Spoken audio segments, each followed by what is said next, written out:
Jiang crossed his arms and told Wak that he was leaving the rest in her hands. Upon hearing this, she responded with a simple understood. Then she raised her hands towards the sky, causing a green energy to emanate and form a barrier. She turned her head to the side and explained to everyone that she had placed a protective barrier against espionage around the headquarters so that they could all speak freely without worrying about being spied on. Jiang simply stood still, began to look at her, and couldn't help but wonder what kind of power this was. In a matter of seconds, her power started expanding in all directions, causing the protective barrier to become increasingly larger. Jiang approached Jiang, placed his hand on his shoulder, closed his eyes, and with a pleasant smile asked him if there was something he was hiding, adding that they were all here to help him. The others listened attentively in silence. Jiang lowered his head, began to touch his head with his hand, and with a sad look revealed to everyone that yesterday he had killed Zi Yuanwu from the Zi family. Although he had completely eliminated the traces in the body, he wasn't sure if the Zi family had other methods of investigation and tracking. Upon hearing this, everyone was shocked. Jane Tang began to look at Jiang with a terrified expression and asked him if he had really eliminated a member of the Zi family. Jai Gang reached out his hand towards him, started looking at him with a surprised expression, and asked him if he had killed Xiao Yan's grandson, the cultivator who was in the 8th stage of Gen Yishuing. The cultivator couldn't help but be shocked and started wondering how strong Jiang was to have killed a member of the Zi family. Jan, who was touching his head with his hand, upon seeing their expressions, thought that he had now caused problems for everyone. Jai Gang began to look at Jiang and explain to everyone that it was well known that the Zio family had committed many evil acts. The young members of the Zio family had caused many problems in recent years. He couldn't help but praise him for doing good by protecting people. He crossed his arms and with a serious look remembered that the power of the 8th transformation was undoubtedly terrifying, but according to what he knew, his last grandson was Zio Yuanwu, the most incompetent and least favorite of him. That being said, it was possible that old Zi Yenin would not personally intervene. Jane Tang, who had one hand on her waist, extended the other towards him and started looking at him with a determined gaze. She asked him not to worry because if the Zi family sent someone, they, the Night Watch, would protect him since they were not weak. Jiang began to look at Jiang with a pleasant gaze and couldn't help but smile and feel happy.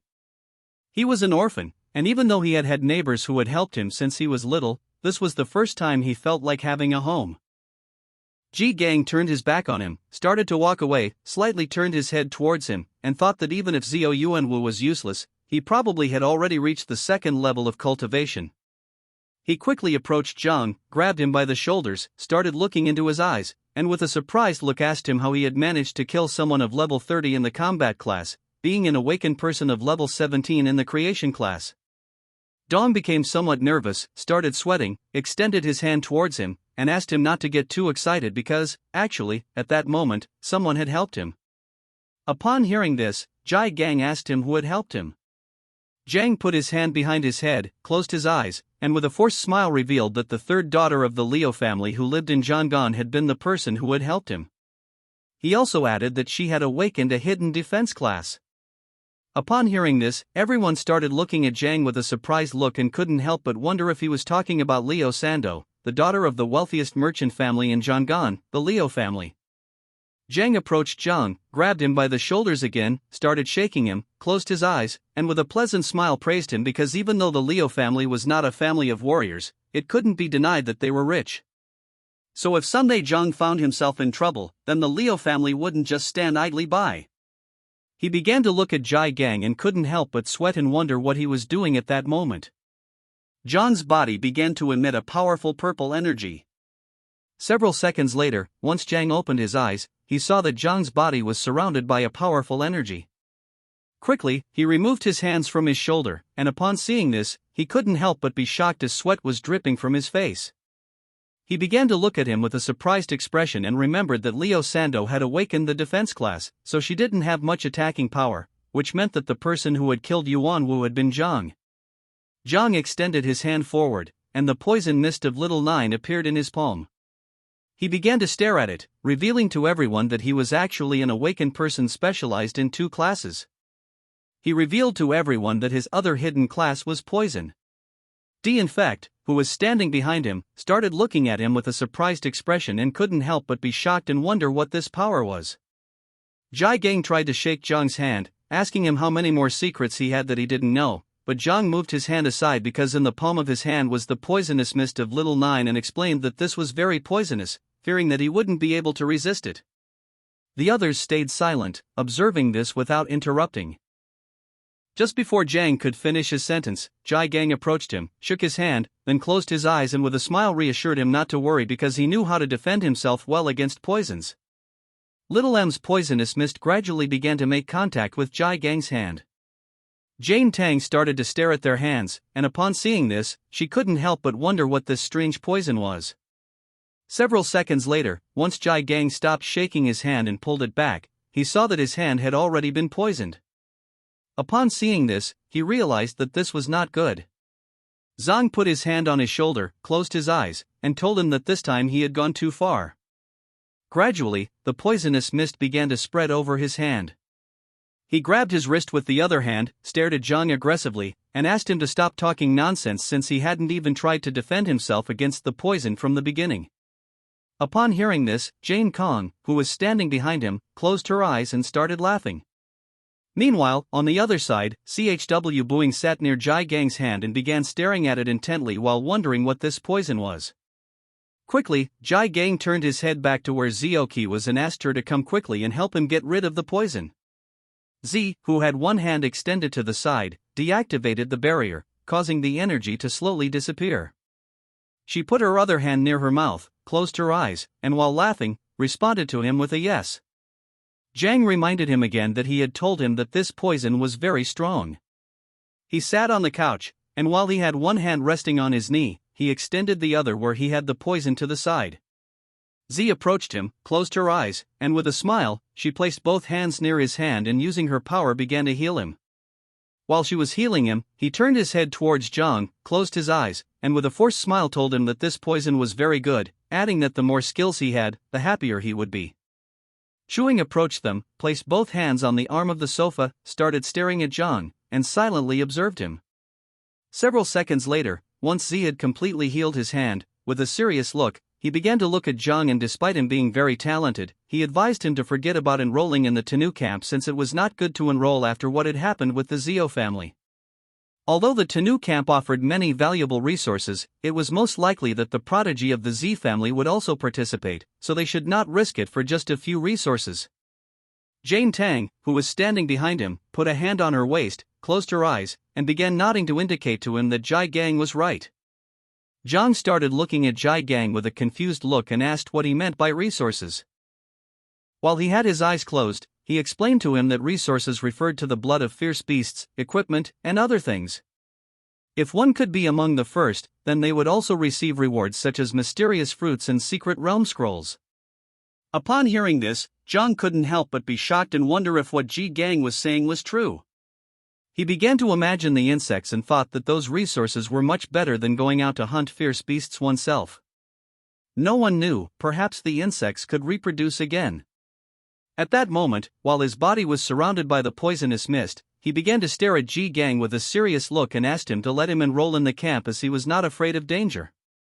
He had confidence and knew that he would be able to protect himself. Upon hearing this, Jai Gang asked him to wait as he needed to think about it. At the same time, somewhere on the West Lake belonging to the Z family, there was a temple in the middle of the lake. Someone entered the water and using their power moved it aside, creating a large crack in the ground. This person started approaching the temple. This person was Ziogonga's son, named Zab Bihan. Upon seeing how powerful he was, the others realized that he was the strongest genius in the Z family, and his combat power had reached a new level. As drops of the water from the lake fell like rain, Bean, who held a sword with one hand, turned his head back and with a serious look asked his subordinates to stop talking nonsense and also asked if they had found what they were looking for.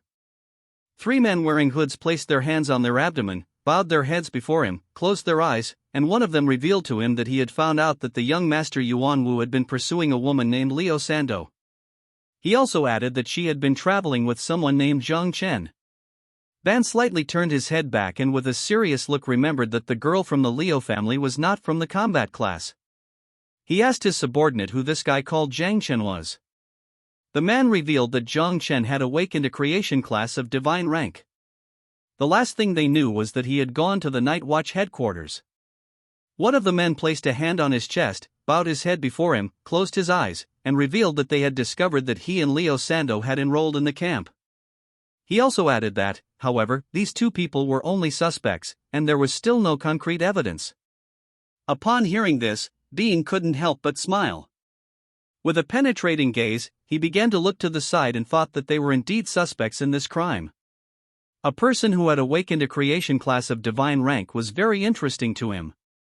Knowing that they had enrolled in the camp, he couldn't help but feel relieved, as now he wouldn't have any need to make a special trip and search for them.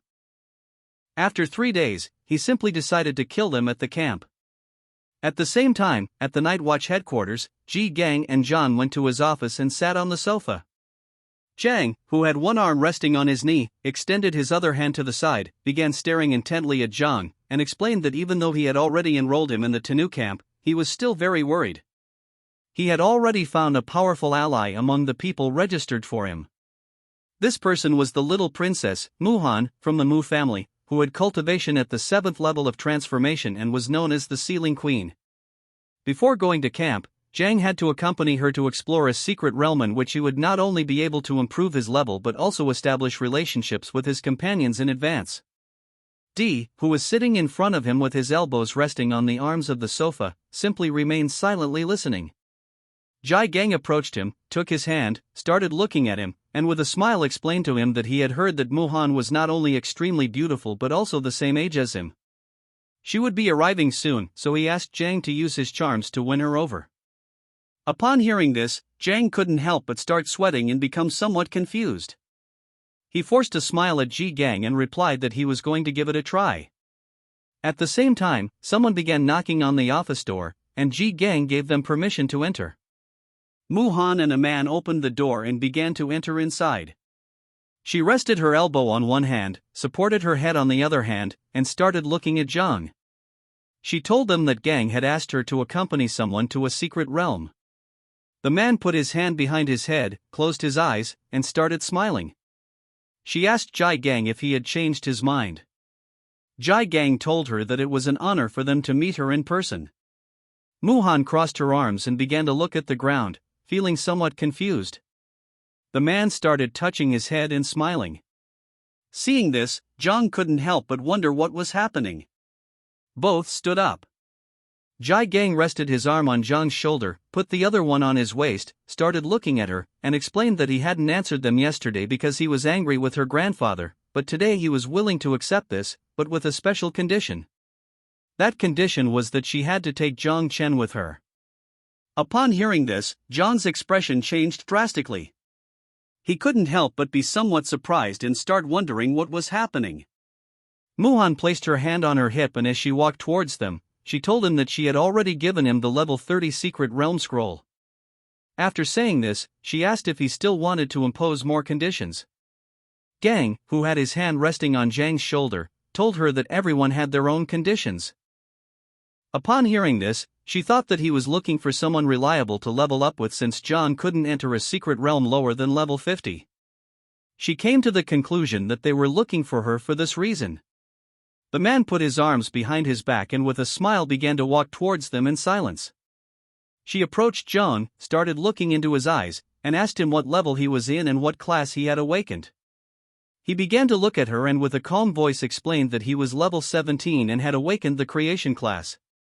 Upon hearing this, she placed a hand on her waist, started pointing at Zhang with the other hand, looked at him disdainfully, and upon seeing that he was a level 17 novice of the creation class, she called him trash. Zhang couldn't help but get angry and think that she was a spoiled brat. Ji Gang exploded with rage, clenched his fist tightly, and with a hateful look prepared to teach her a good lesson. He called her an empty-headed brat and asked her to show more respect since Zhang had awakened a hidden divine rank. Seeing this, the other man grabbed him by the hip, closed his eyes, and with a forced smile asked him to calm down, explaining that Muhan's boyfriend had just left her, and that's why she was behaving this way. She turned her head back, and upon seeing this, she couldn't help but start to feel scared. She thought that this time she had gone too far. Zhang turned his head towards Ji Gang, and upon seeing his attitude, he couldn't help but be somewhat surprised and confused at the same time. She became nervous, turned her body towards him, closed her eyes, extended her hands towards him, apologized to him, and asked him to calm down. Zhang started touching his head with his hand and thought that this situation was strange. The secret realm they were going to was called the Village of Light. It was level 30, and the entry requirements were that only a maximum of 5 people below level 50 could enter. The conditions to complete this secret realm were to eliminate all the monsters, kill the boss, or destroy the sacrifice altar. Several hours later, they arrived at the portal. Duan FK, who had one hand on his waist, turned his head towards them and with a serious look asked everyone to listen carefully. This time, he was going to be the leader. He asked everyone to remember that if they accidentally separated or found themselves in danger, then they should immediately return to this teleportation point. Although the probability of this secret realm becoming unstable was low, caution had to be taken in case of any eventuality. Everyone had to return here immediately and leave the secret realm. Muhan, who had her arms crossed, began looking at him with a smile as she silently listened. CHW Boing approached Zhang, reached out his hand towards the portal, closed his eyes, and with a smile told him that a level 30 secret realm scroll cost at least 1 billion. Z, who was holding onto her elbow with her other hand, also stayed silent, listening. Muhan, who had her arms crossed, turned her head back and started looking at Zhang.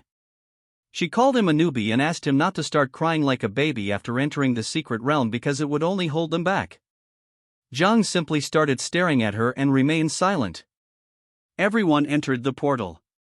Shu Buing turned his head back and with a smile asked him not to worry as he would take care of protecting him. Zhang began walking towards the portal, and despite this secret realm being only level 30, he had a strange feeling. This is the end of the video. If you guys want to see the next part, then don't forget to subscribe and like the video.